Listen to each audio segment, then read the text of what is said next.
a point that we should be stressing to people is that the story is not that big a deal in terms of just all the content you get. The story is good. Don't get me wrong. I think the story is great. But once you complete the story, people act like there's nothing to do.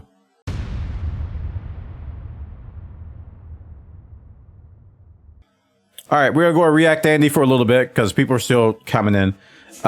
There's a video I linked to Discord, which I kind of want to talk on. And it's talking about why it's the best time now to start Final Fantasy XIV, since that's what we're going to be playing today. And she makes some great points I'm going to add on and talk about what I think. I think it's overdue for me to make one of these because I think I'm highly qualified to make one. I'll make a bunch of them because I know a lot about Final Fantasy. I don't know a lot about WoW. I know bits and pieces. You're still half a year away. You might not be feeling a ton of pressure to jump into Final Fantasy XIV right now. You might even be thinking, oh, well, I'll just wait till November 23rd rolls around and then I'll buy Endwalker and start playing. Actually, you have to pay for anything to start playing Final Fantasy XIV because Final Fantasy XIV has a free trial that goes up to level 60 and includes the first expansion, Heavensward. So you can milk several hundred hours out of that just on its own. There's not necessarily anything wrong with waiting till November 23rd to buy Endwalker, because if you pre-order it now and you don't have the expansions already. This is important. This is important general knowledge.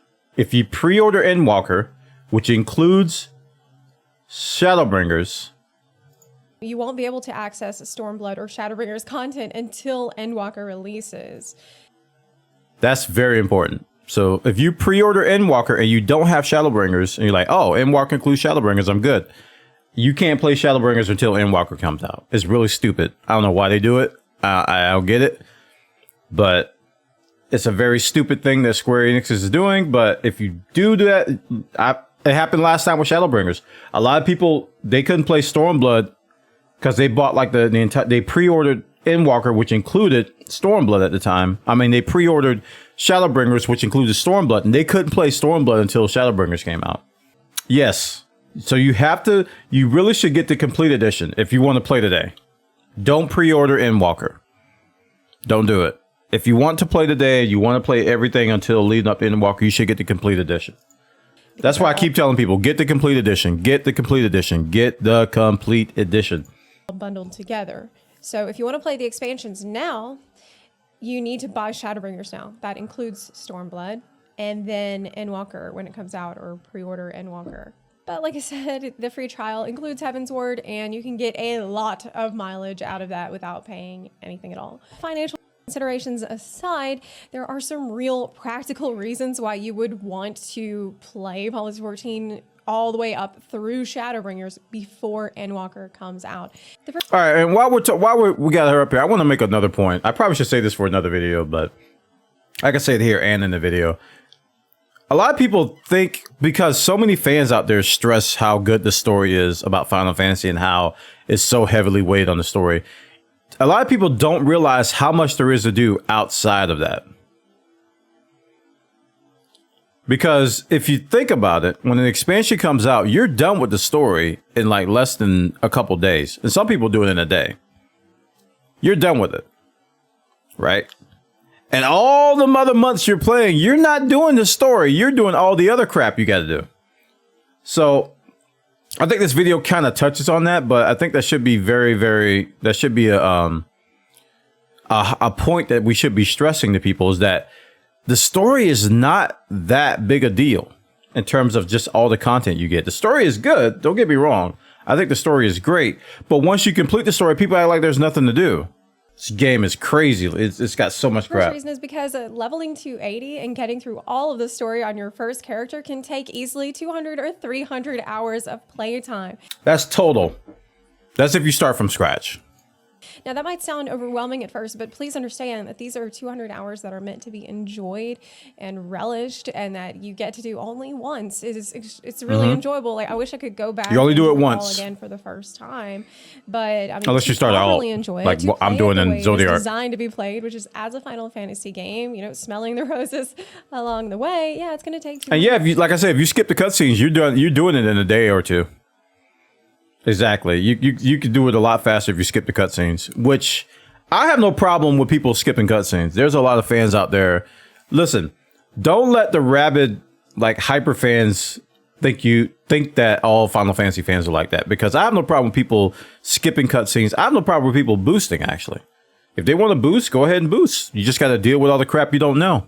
And don't come to me complaining when you do. Skipping, like, I skip cutscenes. A lot of times I skip cutscenes that aren't voiced. And even if you go to my YouTube channel, you'll see that I have a bunch of Final Fantasy videos, which I'm going to be working on this week, of all the voiced cutscenes, because I think those are the most important. And you can glean the entire story just from the voice cutscene. You'll miss some minor little side details and some other points if you don't do that. But just like when I do the expansions, I skip all the non-voice stuff. If it ain't voiced, I don't do it. And I think I'm fine. And if people want to skip that stuff and then come back to it later, there's nothing wrong with that. And I think a lot of people get defensive when people say the story, they skip the story, because they take that as an insult. Saying that, wow, this story is so good and you're going to skip it? How dare you? You don't pay my subscription. Maybe 300 hours. I remember, well, I don't know if it's really comparable, but I started in Heaven's Ward and I was playing pretty, I guess, fairly casually. And it took me maybe 2 or 3 months to get to max level. And that's just on your first job. Now, alt jobs, the second... That sounds about right. 2 to 3 months for a normal person sounds about right. To start from scratch and finish all the content that's available in terms of the main story quest. That sounds about right. Second, third, fourth jobs. Like you play like an hour, maybe like 5 to 6 hours a week, 8 hours a week or something like that. That's really casual. I think that sounds about right. Jobs that you decide to level, those are not going to take as long because you've already got through all the story. It might take, I don't know, 30, 40 hours. That's just like a random guess for alt jobs. There are a lot of systems in place to help speed up the alt job leveling process. And that's something to keep in mind too. You don't know how many other jobs you might level before you find the one that you decide to main, because the odds that you are going to actually stick with that first job that you played to max level, like that's going to be your main for Endwalker. I mean, it's kind of unlikely. It's kind of like deciding to marry the first girl you date. Like, it could happen, and it's really lucky for you if that's a good point as well. The first job I started with was Arcanist, and I was convinced I wanted to play a pet class because I was going through that phase where I was like in pet classes, engineering classes, and deployable classes in like shooters I played. And she makes a great point that, you know, that first class you pick most likely won't be your main. Even though there's some people out there, Asmon, who says, I'm just going to play Dark Knight. I just want the big sword. That's okay. But there's a likely chance that I think he would enjoy something else, even though he thinks that he's only going to play Dark Knight. That happened, but I'll get a link. This is again, this is Zepla. I hadn't heard of her until yesterday. She makes some great points in this video, so I want to cover it. You might want to look around. You might want to try some of the other playstyles that are available. Having alt jobs leveled is a really good idea in general, especially going into a new expansion where there's going to be a lot of new content that everybody wants to get into. If you can play more than one role, if you play a healer and a tank and a DPS, that's going to massively expand the number of groups you will be able to actually get into and party fight. I really think that's something that new players should aspire to do as well. Like if you know how a game hooks you, like I'm going to play. If you get to that point, right? Like you playing through the game, you're like, man, this is really good. I'm going to play. You commit yourself. You really should have one class. I think you should level one of each role. You should have one of DPS, one of healer, and one of tank, right? You will get so much more out of the game if you do that. So much more. Don't be a stubborn Andy, as the kids say, and just stick with one class and don't ever change. Don't do that. You'll be miserable. You will be miserable, especially if you've committed to playing the game. It makes sense to learn how to heal. It makes sense to learn how to DPS. It makes sense to learn how to tank. They're not that difficult. They're actually not that difficult. So it's like, you will get so much more out of the game after you commit if you get one of each. And if you want to go even further than that, you should get into crafting. I mean, that'll give you thousands of hours of more content. And don't forget that if you get all of your battle jobs to 80, you actually earn an Amuro mount. So on top of making sure that you've given yourself enough time before the expansion to leisurely get to level 80. Chat, was there a 70 mount? Like if you got everything to 70, did they give you something? Because I'm getting there. I'm not at all 80s, but I'm getting close to all 70s. Maybe there was. I have to look it up. And not feel rushed, even have time to check out other jobs. You might also want to get your relic weapon for Shadowbringers before Endwalker comes out. Ooh, she preaching, because that's what I'm doing, chat. That's what I'm doing. I'm on my third one. I did my warrior. I just finished my white mage relic weapon. And now I'm doing my machinist today. We're going to be doing that today. The reason I say that is because there are a lot of quest items that you need to assemble the relic weapon for Shadowbringers. They're the best glams in the game. Some of them are kind of ugly, though, I'll admit. But the relic weapons are some of the best glams in the game. You get shiny, glistening weapons. Require a giant group of people all working together. Right now, everyone is doing that. It's like the thing that everybody in game is doing. And after Endwalker comes out, people are not going to be doing it as much at all. And it may become more difficult to find groups for some of the raids that you need to get. Do I need to do those memory farms for each relic? Yes. I just finished my memory farm for Machinist last night. And there's a couple steps you can skip after you do them the first time, though. You need a Bwana how-to guide for Final Fantasy. That's a huge undertaking. I can give you some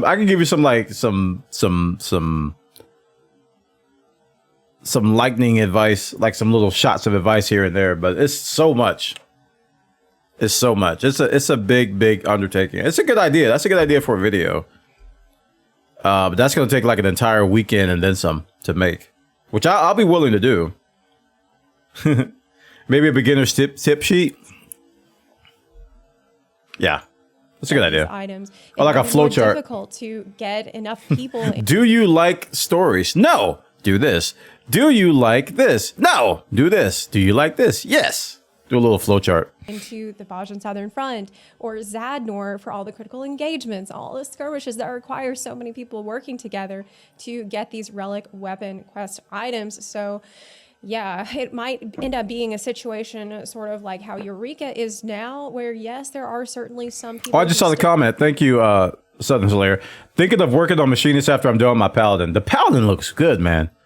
I might do my Paladin after I do my Gunbreaker, because I got Gunbreaker on the list of what to do after Machinist, because I saw the Gunbreaker one. I was like, oh, and I actually really like Gunbreaker too. Still do Eureka to get items for the Stormblood relic, but it is nothing near what it was like in Stormblood, and it's definitely much harder now than it was in Stormblood. So I fear the same thing may happen for the Shadowbringers relic. That situation may be somewhat helped by the the overlay doesn't support the animations yet. I'm hoping that they update it soon. Different data centers can all come together and all work. They probably will by tomorrow or something, because they just came out today. Allow you to connect with more people wanting to do that content that is no longer as popular as it was, but it's definitely something to keep in mind. Like, I think that I would not want to wait till after Endwalker to get my Shadowbringers relic weapon. Now, that's a very good point. Oh wow, what a pause.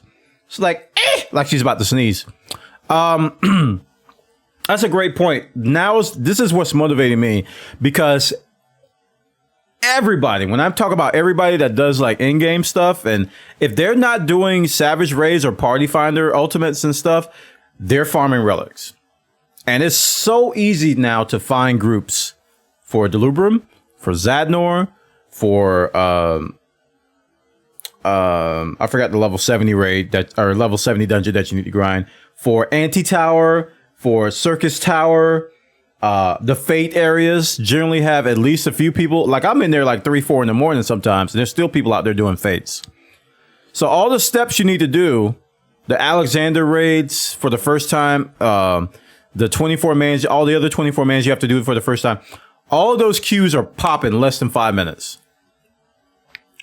Unless it's like 5 a.m. or something your time. They're popping.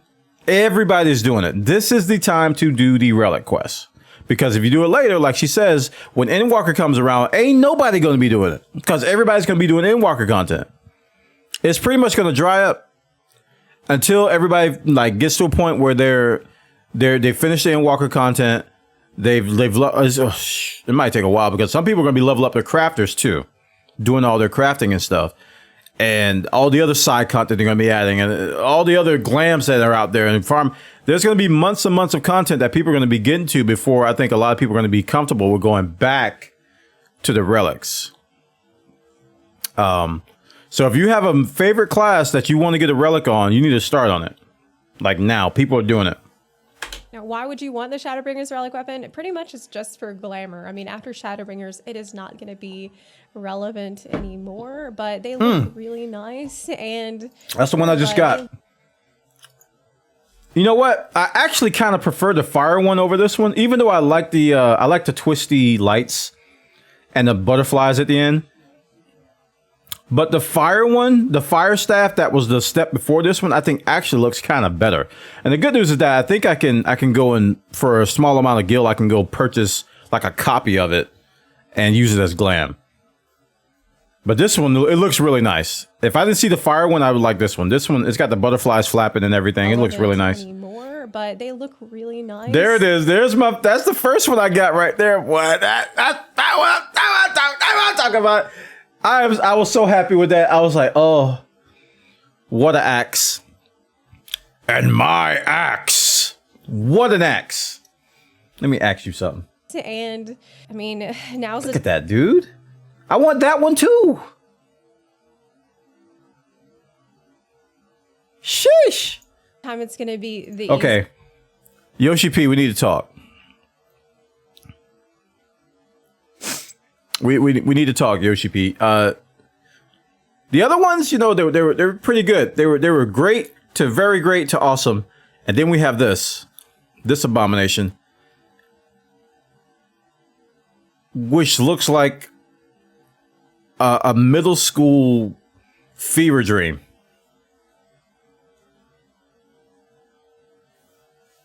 That's all. Easiest, I think, to get. And that's not even mentioning all of the unlocks that you will need to do after you complete the story. You will need to definitely do all of the Return to Ivalice raids from Stormblood so that you can actually start on your relic weapon journey for Shadowbringers.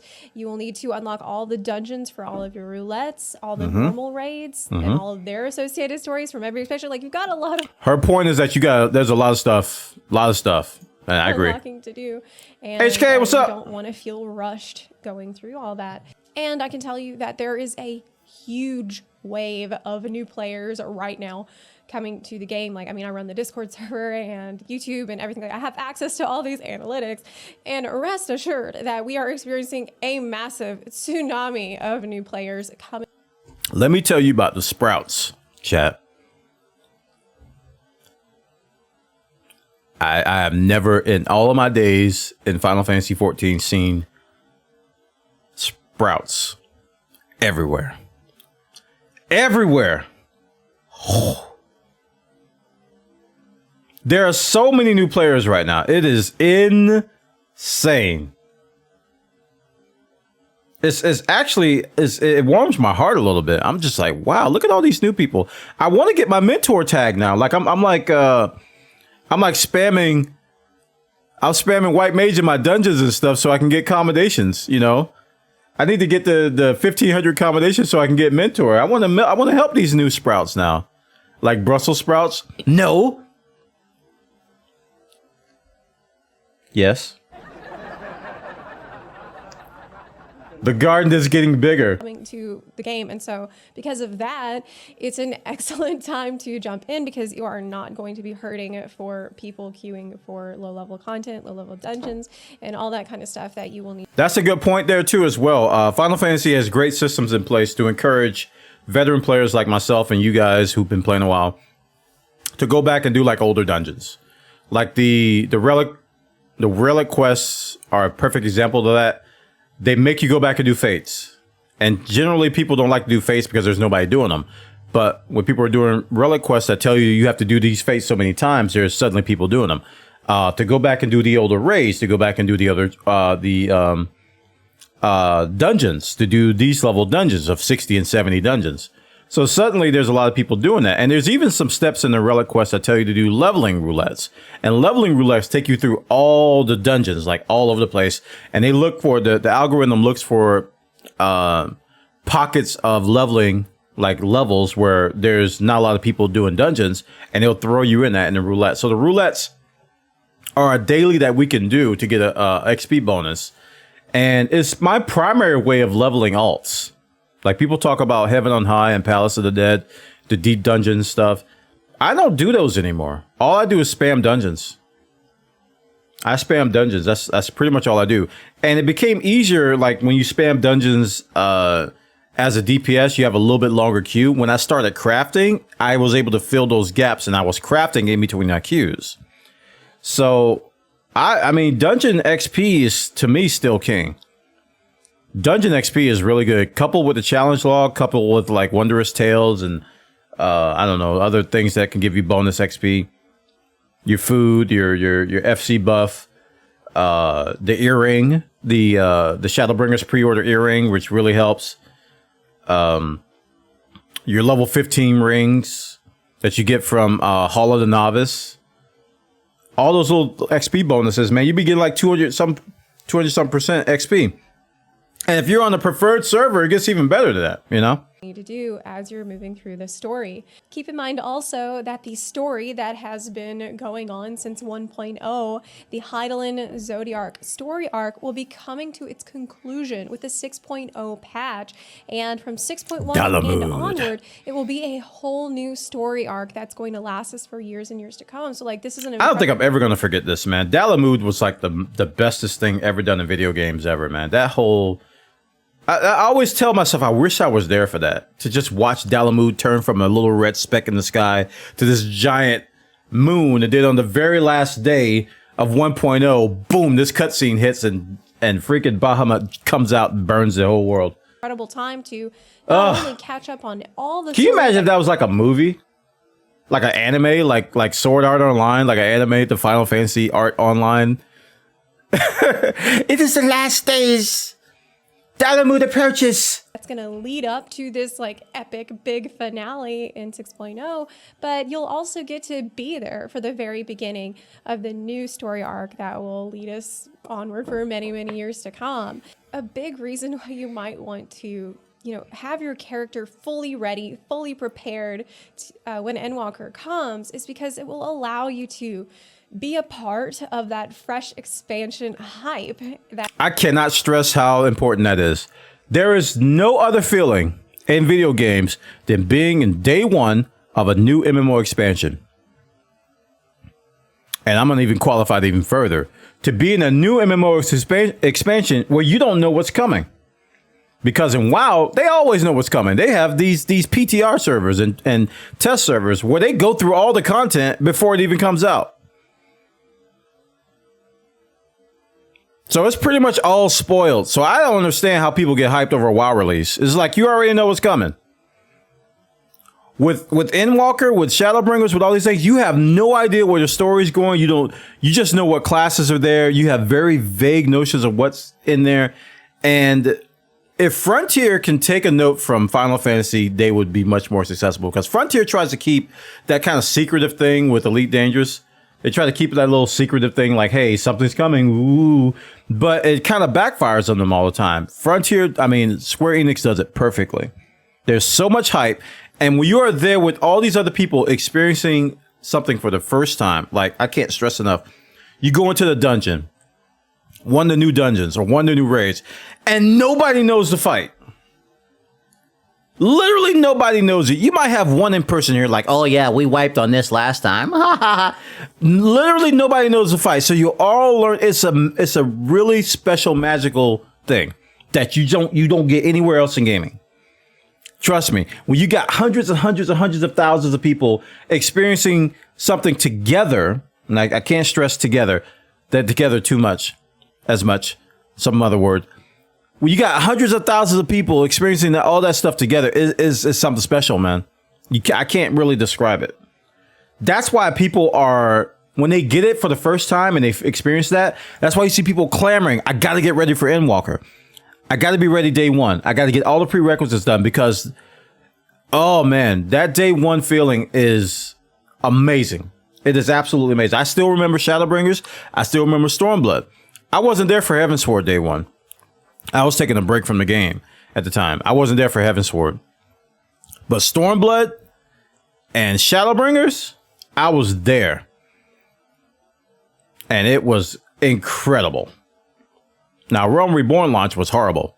We won't talk about that. That was one of the worst launches in history, but yeah, we won't talk about that one. But I was there for Stormblood and I was there for Shadowbringers, and they were amazing. That is really fun. It's really a magical time in our community because we don't have a PTR, we don't have the public test realm or the beta testing where everybody knows what's going to be in the new expansion. No one knows. No one knows what's going to be in the expansion. No one knows what's going to be in the story. And so because of that, we all get to experience it together, and it is something really, really special. And it's something that, I mean, that's why people get addicted. You'll still be a part of it if you're not at max level at the time that Endwalker comes out, but you will not have to worry about getting spoiled if you're able to go through the story at the same time as everyone. Oh, and if you're thinking about playing the new job Reaper or the new job Sage, both those new jobs coming in Endwalker, then you might want to, for Sage, I don't know, try out Scholar, see what a shield healer is like, because we know Sage will be a shield healer. For Reaper, you might want to play Dragoon a bit because we know it will be a maiming job. At the very least, you'll be able to collect some maiming glamour, some maiming gear that a Reaper could use. This game also has a lot of seasonal events upcoming soon, like the Moonfire Fair. It's happening in August, the Make It Rain event happening in July, and those are recurring events that happen at the same time every year. Usually we'll give new glamours, new emotes that you can get for free while the event is going on, but once the event is over, you cannot get them at all until next year when they put old event rewards on the Mog Station that you can buy for real money. So if you didn't get this outfit from Moonfire Fair 2020, it is too late to get it for free. We are also expecting the much anticipated return of the FF15 crossover event, which will let you get a 4-seater car. Brand new car! The last time we saw this event was 2 or 3 years ago. You want the car. And who knows? Come back for the car. I mean, you probably want to get it while you can in September. Because I was cracking up and asked while watching that. He was like, it's freaking Batman. A guarantee that it will return. Probably around September 2, they will show us the job actions trailer for Endwalker, where we will get a sneak peek at all the different new abilities, the different jobs. I can't wait for that video. Some information about how different jobs will work. That's when the hype levels reach peak. Dude, when Shadowbringers came out with his job actions, I was watching that video every single day. It was so much hype that I was like shivering. Oh.